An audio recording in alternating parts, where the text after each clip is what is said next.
Welcome back to my channel. Today we are going to talk about mental health. We haven't met before. I'm Sarah. I have anxiety, a whole lot of it. And over the past like 2-ish years, I've had a lovely bout of depression. So things have been a little roller coastery in my mental health world.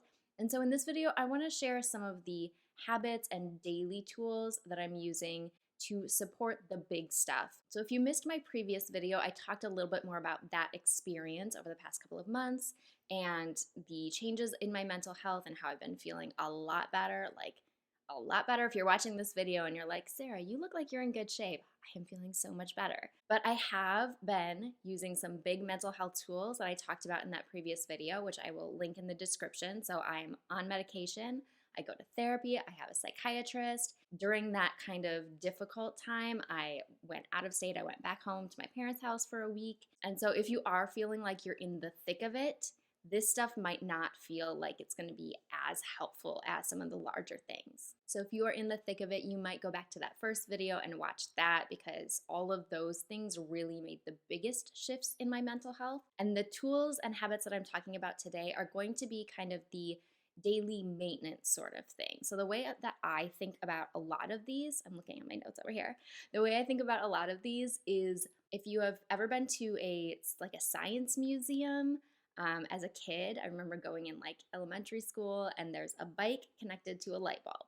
And so you get on the bike and you ride the bike really, really fast, and it lights up the light bulb because you're generating power, you're generating electricity to light up the light bulb. That is how I feel about these smaller mental health tools. They're helping me to generate that energy and keep my light bulb on. And so you might find, if you are really having a hard time, that just doing these things might not be enough. And that's when you maybe need to look into some of the bigger tools like meds and therapy, which I love. They're my favorite. The other thing I wanted to say, which I didn't mention in that first video, is that if you choose meds, therapy, or any of the like bigger tools, it does not have to be a forever tool. I think sometimes we're afraid to go into those things because it feels like a lifetime of being on meds. I've been on and off meds, and I know a lot of other people have. Sometimes it takes experimentation, so you end up doing that anyway. But I don't want anybody to, especially watch that first video and feel like, ugh, I'm gonna have to do this forever. You might not. You might take meds for a little while. You might go to therapy for a little while. So I encourage you to experiment. Unfortunately, with mental health, that is kind of part of the deal. I think mental health care is getting better and better as more people are talking about it. And major shout out to all the therapists and mental health professionals who are really providing a huge service right now. You know, the past couple of years have been a little crazy, whether or not you've had personal stuff happening as well. So shout out to all of the therapists out there and the psychiatrists and everybody, social workers doing the mental health work and helping all of us. We appreciate it. I appreciate it. So like I said, I will link that first video in the description if you're interested in any of the bigger mental health tools. But today we're going to talk about like the day-to-day stuff, the little habits that kind of keep you going, keep your light bulb running, keep giving you energy so that you can do the bigger stuff. I saw a meme recently on Instagram that said something like, if you eat well and work out and like meditate, blah, blah, blah, you know, all the little tools, then antidepressants don't matter. That is not true. Sometimes you can't do the little things without the antidepressants. I just want to say that if you also see those memes and feel like personally attacked, like you have no idea. I can't go and work out. I can't have a good night's sleep without the big mental health tools supporting me initially. So if you're on the struggle bus, you might have to do some experimenting, but I am rooting for you, and I know that you are going to find the right thing that helps you feel better so that you can keep moving forward. You just need the first step, a little better, and then a little better, and then a little better, and then you start feeling like you're getting your life back. So first up, I always double check the basics. So am I sleeping? Am I eating? Am I leaving the house a little bit? Am I moving my body in some way? For me, this is usually just walking the dog, because those are usually the first culprits that if I haven't done those things, if I didn't have a good night's sleep, if I haven't had a good meal recently, those are the things that really start to make my body shut down a little bit. And then that contributes to having anxiety, overthinking, feeling depressed or extra stressed. The other thing that I have learned about anxiety and mental health issues is that it is connected to your gut. I'm going to let you Google that and do the research on your own. But there has been correlation between eating a lot of processed foods and a lot of sugar that can cause mental health issues. I'm also making sure that I'm hopping in the shower on a regular basis. This might seem silly to people that don't have any mental health challenges or other physical challenges, but getting in the shower can sometimes feel like a lot of work. But I know once I'm in there, I'm totally fine and I actually really enjoy it. But it's that getting from what I'm doing right now, or, I'm on the couch at night or in the morning and I'm like, okay, I know I need to go take a shower. It's getting myself from the couch into the shower. If I can get into the bathroom and turn that water on, then I start being able to do the whole process. But sometimes that is something that I have to like argue with myself over and like talk myself through, like, okay, we're just gonna go do it. It's gonna take like 5 minutes and we don't need to overthink it because we like taking a shower. I have to have that talk with myself sometimes. So you might have to go through that process with yourself over showering or something else. And I know I'm not the only one doing that because I follow a few people on the internet who are like, okay, I'm telling the internet that I'm gonna go and take a shower so that I can get in the shower.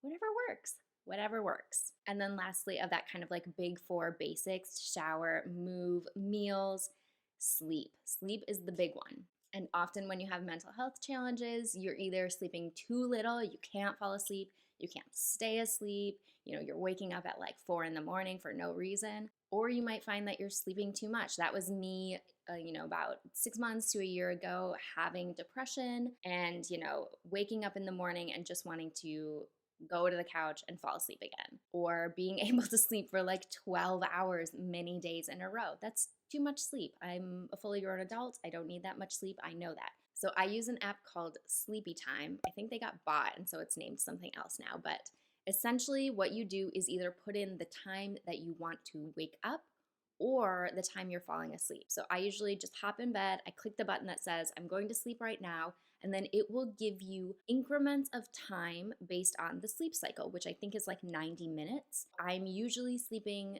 about 7.5 hours. Sometimes, if it's like the weekend or I don't have a meeting in the morning and I want to give myself a little bit more sleep, I'll bump it up. I think it's 9 hours on the next option. So it will tell you the specific time to set your alarm for, which is so helpful because then you know when your alarm goes off, you are going to be in the part of your sleep cycle where you can easily wake up. If you just set your alarm for a random time, like, okay, I want to wake up at 9 a.m. every day, but you're going to sleep at slightly different times, you're going to be giving yourself different amounts of sleep, and you're also going to be sometimes waking yourself up in the middle of that REM sleep and that deep sleep when you wake up and you're like, what day is it? What planet am I on? What year is it? You don't know what's going on. So waking up at the right time in your sleep cycle can really make getting up and getting moving so much easier. And I will put links to all this stuff in the description. Okay, once I have those like big four checked off, then I'm looking at small habits that I'm doing throughout the day that are going to kind of keep me on track, keep me focused, keep me energized, and to keep my anxiety or depression from showing up and just ruining my whole plan for the day. So number one is meditation. And yes, if you listen to any sort of mental health anything, they will tell you to meditate, but I'm going to give you some tips around meditation because it doesn't always have to be meditation music or like a guided meditation where you're going to sit and be silent for like 10 minutes in order to get the benefits of meditation. Sometimes I do this. I'll just sit and close my eyes and focus on my breathing, but often I find that it is really hard for me to stay focused for 10 minutes when I don't have like a timer or something. So I use an app called Brainwave, and it is a binaural beats app, which means you're listening to music. Sometimes it's meditation music, they have like rain sounds, ocean, whatever kind of vibe you're looking for. And then there are two audio tracks. So one is the music or the sounds, and then underneath that, you're going to hear, it kind of sounds like a helicopter going by in the distance. It's just like a low droning sound, but it also has a rhythm to it. And it will change throughout the course of the music. So you're not just listening to like kind of a repeating rhythm. And you can also adjust the volume. So you want to set it so that you mostly hear the music or the background sound, and then the binaural beat underneath it, you just want to be able to hear it. So you're mostly getting music, you're getting a little of the beats. But what I find is that I can use this as a meditation. So just sit and listen to it. And there are lots of different apps for this, but I like the Brainwave app because it has specific things for each type of music. So there's one that's like morning coffee. There's one that's just straight meditation. There's a confidence boost. There's focus. There's creativity. There's things for falling asleep at night. So there's lots of different options and you can use it throughout your day. So sometimes if I'm getting ready to shoot a video, I might throw on my earbuds while I put on my makeup and I'll listen to the confidence boost one, which checks off my meditation for the day, but it also does boost my confidence. There's one that's like an energy or like a pre-workout one, and I used to listen to that. I would literally lay on the couch, close my eyes, and for like 10 to 20 minutes listen to this before I went and taught aerial classes. And when I would get to that class, I would be lit up, I would be on fire, I would have so much energy and be so excited. And I swear it's from using that app. So you can use it for lots of different things, but I find that it is really helpful either for kind of a guided morning meditation or just something that I can throw in my earbuds throughout the day that is going to kind of like get my brain back on track, get my brain more focused without having to sit down for like 30 minutes in the middle of my day and try and do a meditation because I will fall asleep. I will just fall asleep if I do that. So the Brain Waves one really helps to get that meditation in without it throwing off my whole day or like putting me to sleep again. Next up is journaling. You probably saw that one coming if you've been hanging out with me for any length of time. I journal for everything. I journal for business stuff, I journal for personal stuff. And sometimes if I am overthinking or I'm just like stuck on one thing that I just cannot like take my focus off that and get back to my day, I'll just sit down and write down whatever is in my brain. I've said before that my journals are gonna need to be burned. I'm going out in a Viking funeral with like 5,000 journals on top of me and all the ashes of my dogs. And yes, this is what's happening. I'm sorry to whoever has to do this. But none of my journals are worth being read. I don't want to go back and read them. I'm really using them to just brain dump, get things out of my head so I can go back and focus on my work or my day or whatever I want to do. And I separate my brain dump journal from like my business journal. So I have usually two journals that I'm working on at the same time. The business one is for things I'm going to go back to, things I might need to organize or put into, Google Docs. I'm going to use that information. The other journal is just garbage. It's just whatever needs to come out of my brain and get out of my way so I can get back to my day. And if you do want to use journaling for more business stuff, if you're having a lot of mindset issues come up around that or anxiety, I'll leave the link to my 100 journal prompts journal. It's for business owners. It's on Amazon and you can use that so that you don't have to start from scratch every time you journal. I know that is a big issue that stops a lot of people. So it's got 100 journal prompts if you are running a business, if you work with clients or customers, and you want to feel more confident about what you're doing.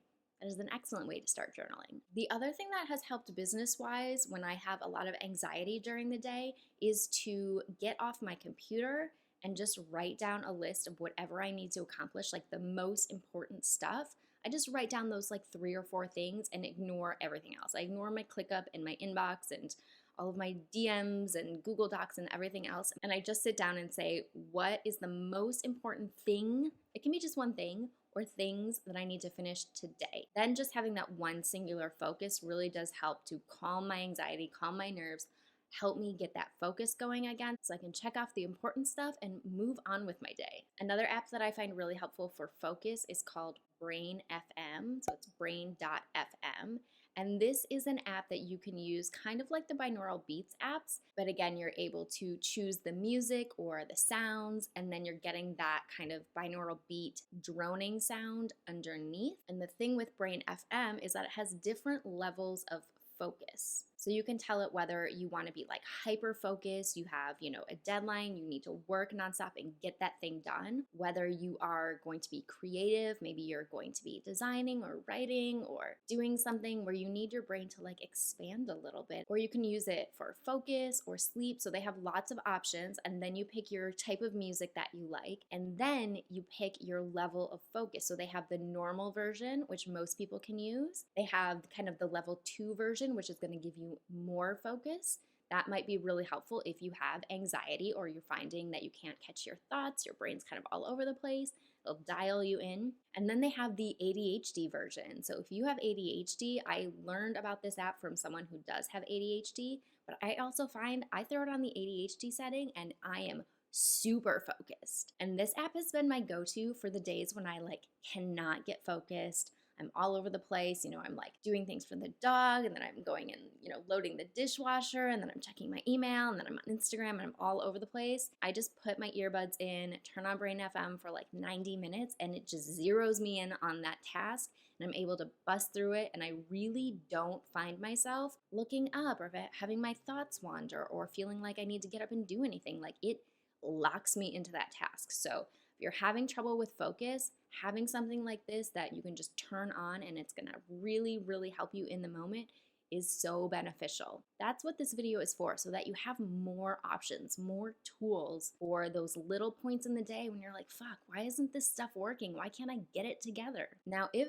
my issue during the day is more anxiety and less about focus or concentration, I go for an ice pack. A lot of people will tell you to do a cold shower, a cold plunge, stick your face in a bowl of freezing cold water. Those things work. You should try them. But I don't want to do that. Especially like I just did my makeup. I'm not putting my face in a bowl of water. No. So here's what I do. I have an ice pack.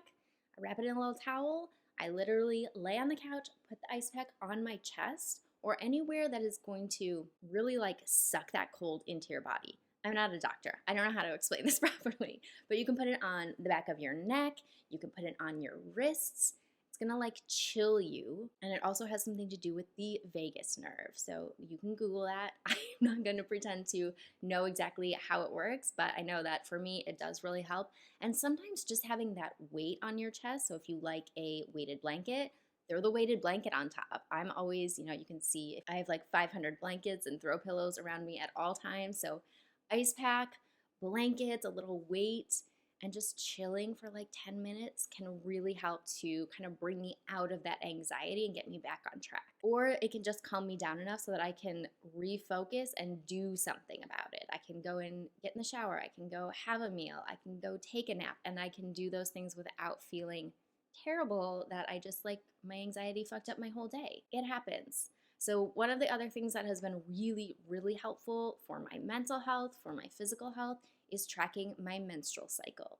Sorry if you don't have a menstrual cycle, this is not gonna help you at all, but if you do, I don't know how I'm 39 years old and I'm just learning about these things, but one of the books I read is called In the Flow, and it talks about the different sections of your cycle and how your body and your mind react to those things. So in certain parts of my cycle, I am on it. I want to be on video. I want to be on stories. I have things to say. I want to share. I want to be on coaching calls.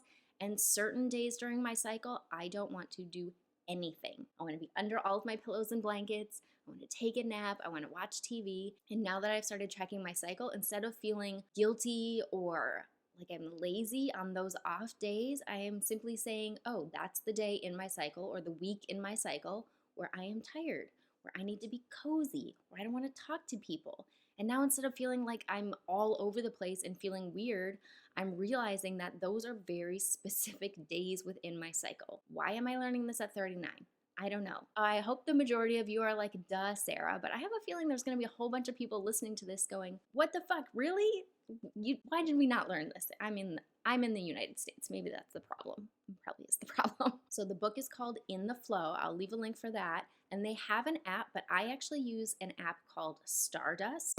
And it has a lot of the same information, but I know that Stardust is kind of obsessed with their encryption and their privacy policies. So when you're putting information about your menstrual cycle into an app, it can be a little bit scary. I mean, I've watched The Handmaid's Tale. I'm fully freaked out by that. And so I want to make sure that if I am putting information about my menstrual cycle into an app, that it's going to be secure. So I'm a big fan of Stardust. They have information for all 4 phases so that you can tell what you should be eating, how you should be working out, whether you want to be outgoing or a total hermit. So now I don't feel bad about those things or feel bad about my different energy levels during the month or the level of peopling that I want to do. It's normal, it's part of my cycle. And now that I can track it, it makes it a lot easier to not feel guilty or stressed out when I have one of those off days. And then on the flip side, I'm able to really take advantage of the days when I have a lot of energy, when I want to be outgoing, when I have lots of things to share. And then the last thing I want to share with you is that I actually have a habit tracker.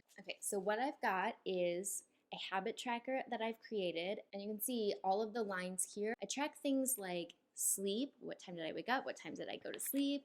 I track whether I journaled, I tracked whether I moved. So all of those little things that kind of help to keep my mental health in a good place, keep my battery going, keep charging up my light bulb. Those are the things that I want to track, because then I can correlate that with how I actually felt during the day. So as you can see on the bottom, I've just got lines here, and that's where I'm going to do more of a number system. So I'll track my anxiety on a scale of 0 to 10, and it's been 0 for 2 months now. Thank you to my meds. That's definitely a meds thing.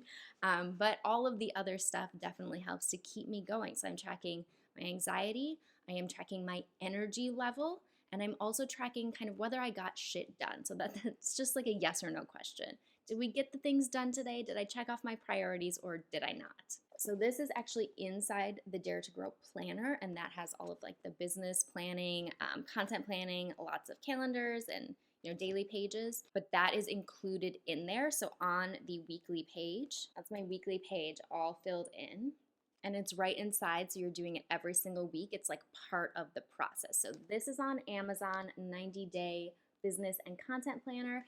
If that's not your thing and you don't need this whole giant planner, I will put that worksheet into the description for you so you can grab it if you want to start tracking. I know writing out those lines and bubbles every week was so annoying, so I was really, really happy to have this printed version, but I'll put the worksheet for you if you just need that. And let me know how it goes, how tracking some of this stuff helps. If you've tried any of the apps or anything that I have mentioned today, I would love to hear what's helping you. And also feel free to share stuff in the comments if you have mental health tools that have been helping you. I know I just have anxiety and depression, and there's so many other mental health challenges out there. So if there are things that are working for you, feel free to share them in the comments. This is a judgment-free zone. I know that when you have mental health challenges, sometimes you just make up shit as you go along because you have to figure things out on your own. And so if you have any cool, weird things that you do that really help, please share. I would love to know. And lastly, I always like to remind you that you don't need to have a mental health diagnosis or go to a psychiatrist or therapist or be on meds to use these tools. If shit is difficult, if you are stressed out,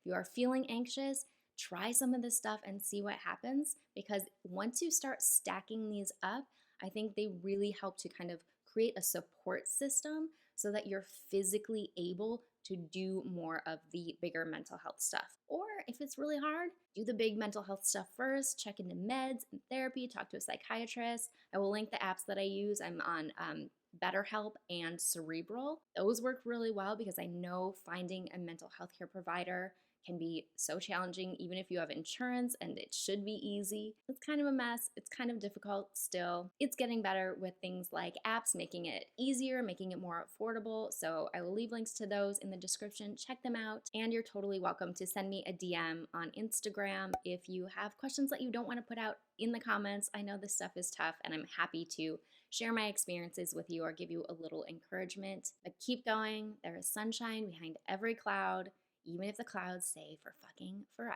I'm rooting for you. Have a lovely week, and I will talk to you again soon.